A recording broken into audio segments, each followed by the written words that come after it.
What is up? So I'm going to use super speed sticks today in my training, but today's focus is mostly on the technique of the actual speed gains. So I'm going to focus on technique, and I'm going to see what techniques actually help me gain the most speed.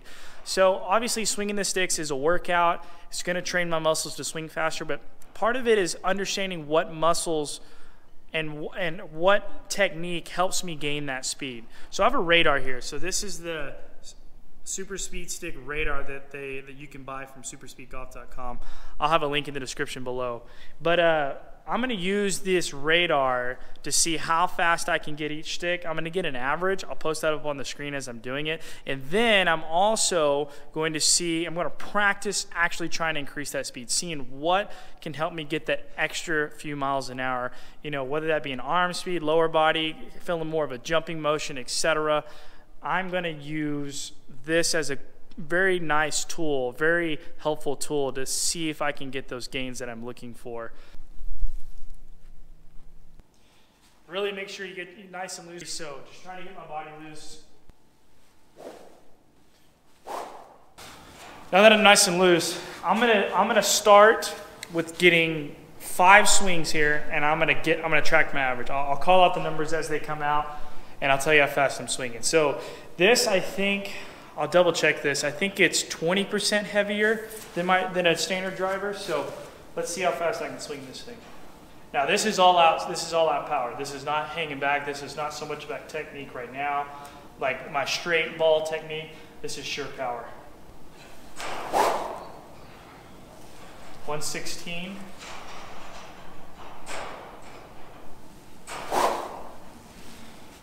116 again.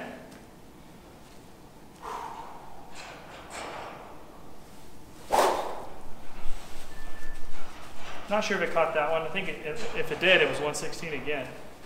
All right.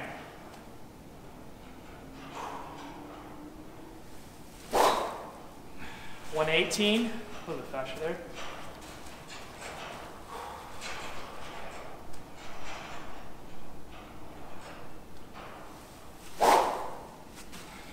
$114, a little bit slower there. I didn't feel as fast there.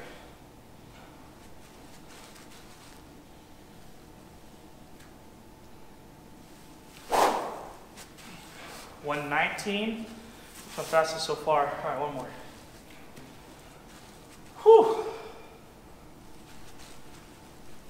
If I could swing a driver actually that fast, that'd be sick.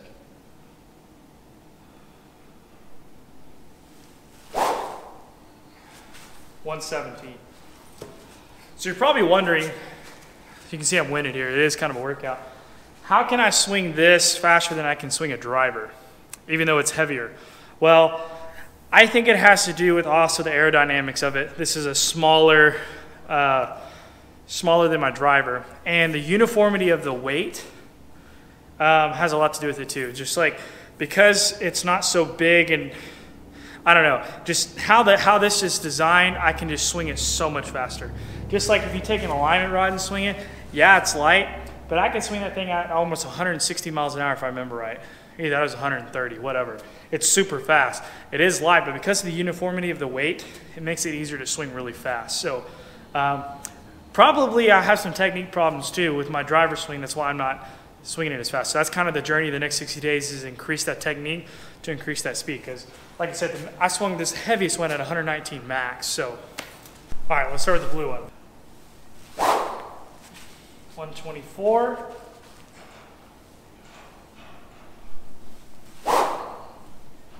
121,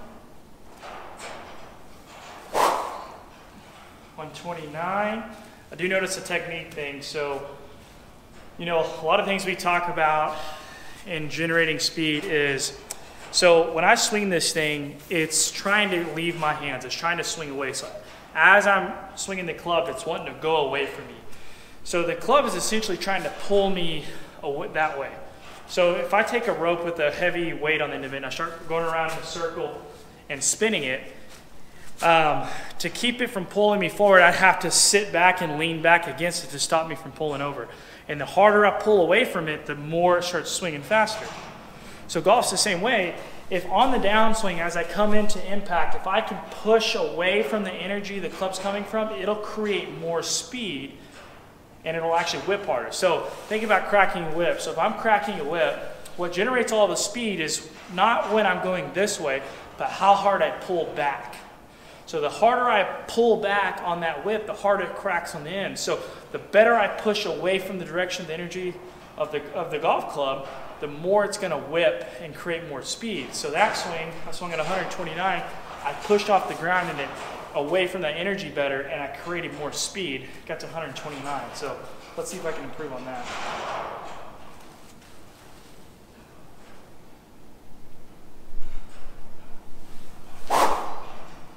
120. Ooh, that's slow.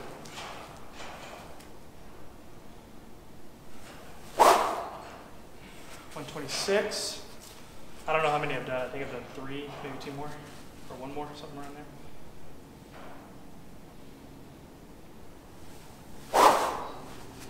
129. Oh, come on, 130.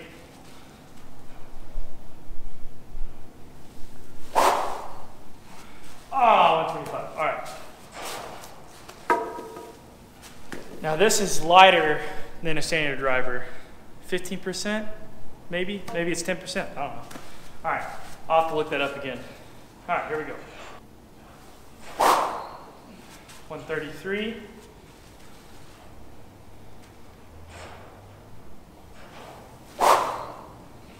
125. Whoa, that was slow.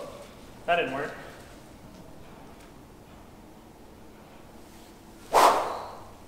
132.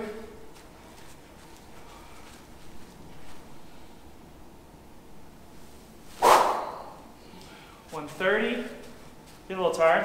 Whew.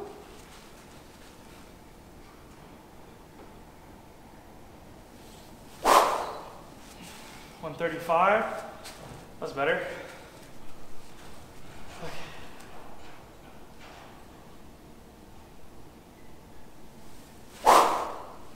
129. I'm getting a little tired. Woo!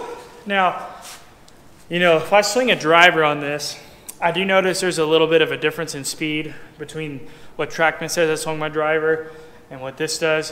Whether or not it's 100% accurate, I'm not too concerned about it. What I'm more concerned is that it's consistently reading it. So I want to see the gains, even if it's reading me slower, 2 miles an hour, 3 miles an hour. Doesn't matter. Excuse me, doesn't matter to me, because TrackMan's going to be the ultimate machine that tells me if I'm gaining any speed. So I'm not worried about this if it's a little off, as long as it tracks consistently. I feel like it's pretty consistent. So I think 135 was my max on that. So pretty good. I'm gonna write down those numbers in my book. I'm gonna put it on the website so you can see where I'm at with these. These are the numbers I'm trying to increase. So what I'm gonna do next is I'm gonna take the lightest one and I'm gonna try to see if I can't max out as high as I can. I'm gonna try some different technique things, some different feels, until a good goal for me, if I could get to 140 somehow on this. 135, 136 was there. We'll see if I can get 140. So I'm gonna sit here and work on this. You can sit here and watch me until I either get 140 or I don't. So let's see how close I can get.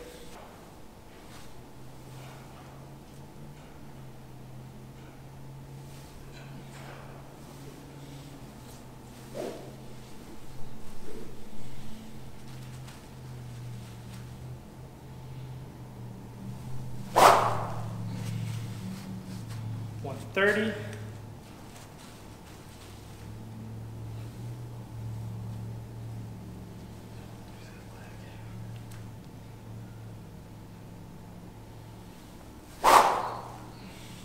$32.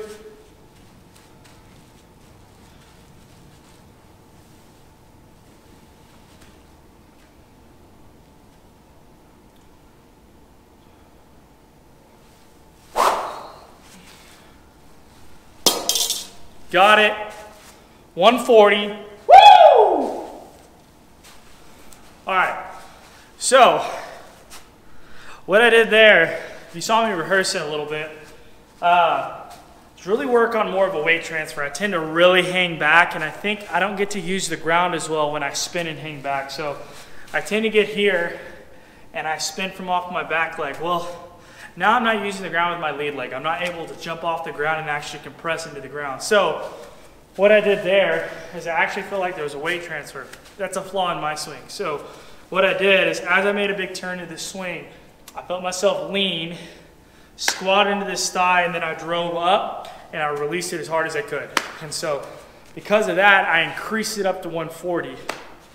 And so that's going to be some of my technique changes that I'm going to make with my golf swing. Now, I did that at max speed, but what I'm going to do is I'm going to apply that to my full swing in more of a normal, controlled swing basis to increase my average. So I found that as a power technique that I could still do that, but without overswinging. I could still drive in that lead leg and then drive up, but without making my swing too long and all that stuff, making a bigger turn, etc. So I'm going to see if I can replicate that. At 140, I already hit my goal, so that was good. So if I can, so probably here in the next 2 weeks, I'd like to get that to maybe 145. And backing up here, so I think like right now I'm only maximizing 75% of my potential. So if I don't do any workouts, building muscle, really making my muscles get more fast twitch fibers, but if I just get technique down, you know, I think that I can gain a higher percentage of my capable speed without doing a bunch of training. So Kyle Berkshire, when he was working with DeChambeau, he was telling him, he's like, dude, I think you're only maxing out 75% of your potential. I think the rest of it's just finding your technique that helps you get that extra speed. So that was a good video to understand that Kyle Berkshire pays a lot of attention to his technique to increase his speed. Obviously, yes, lifting weights, working on speed training, all that's good, but he knows that if the technique's bad, you're not going to maximize the engine that you have. So that's what I'm trying to do. And so swinging fast is a learned skill. Don't forget that. It is a learned skill. So I'm going to learn to swing faster. On top of all, I'm also going to get stronger, build muscle, build fast twitch fibers, those kind of things. But it is a learned skill. So let's see if I can replicate that. So big turn, arms high. Because, you know, long drive guys don't get the arms low. They get them high because they can get more pull power coming down. So here, I'm going to lean into my left side, let myself squat into it. Now I'm going to drive up and away from the direction of the club. See if I can get that speed again. So here we go. Woo!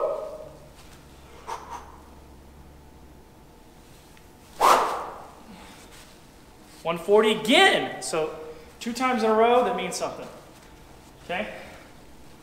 Means I'm getting somewhere. All right, see if I can get over 140.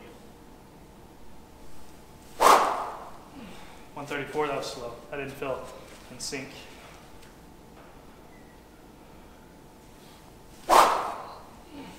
133.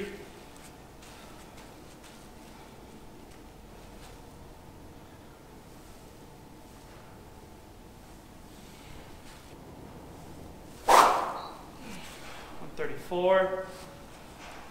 Part of it's gonna be tired. All right. That seemed fast. Oh, it was faster. 135. All right. I think I'm a little gassed. So the one thing I'll say about speed training is you don't have to do it for a long time because you're gonna get slower, then you're not gonna get much out of it. So max effort, a little bit of training there, worked on some technique. I might, you know, as I get more used to getting tired, get to where I get less tired, I'll increase a little bit longer how I work on it, but I did find what helps me increase speed. I'm gonna keep refining that technique and keep working on technique, but that's what it is. It's me getting back to my left side like this. It's driving up and backwards. That's the see, that's hard. It's hard to time that, especially with how hard I'm swinging it. It's hard to get all that timing down because sometimes I get the club to the radar and then I jump after that. Well, it's too late. So trying to time all that. So that's why, you know, some are at 135, and then I had the 2 that are at 140 because I timed it right. And so, you know, that was a jump of 5 miles an hour. So I'll get there. A good goal within 3 weeks is to be 145, 147 here in 2 weeks with a little bit of technique training and allowing that speed training to kick in. And hopefully we'll start to see that in the driver. My next video, or the next, whenever time I record, I'll include TrackMan in there so you can see all those numbers. But Getting there. Paul, here I come. I'm gonna get you. Smart. Just gotta work smart. So I know I'm not gonna gain a ton of muscle in 60 days, so definitely gonna focus on technique, and I think that's where I'm gonna get most of my speed gains, because I don't think I'm gonna put on enough muscle or anything like that to see any gains. That's more of like a 6 to 9 month plan when you talk about gaining muscle, to see the changes in your body to actually affect it versus just technique and speed training. Okay, peace.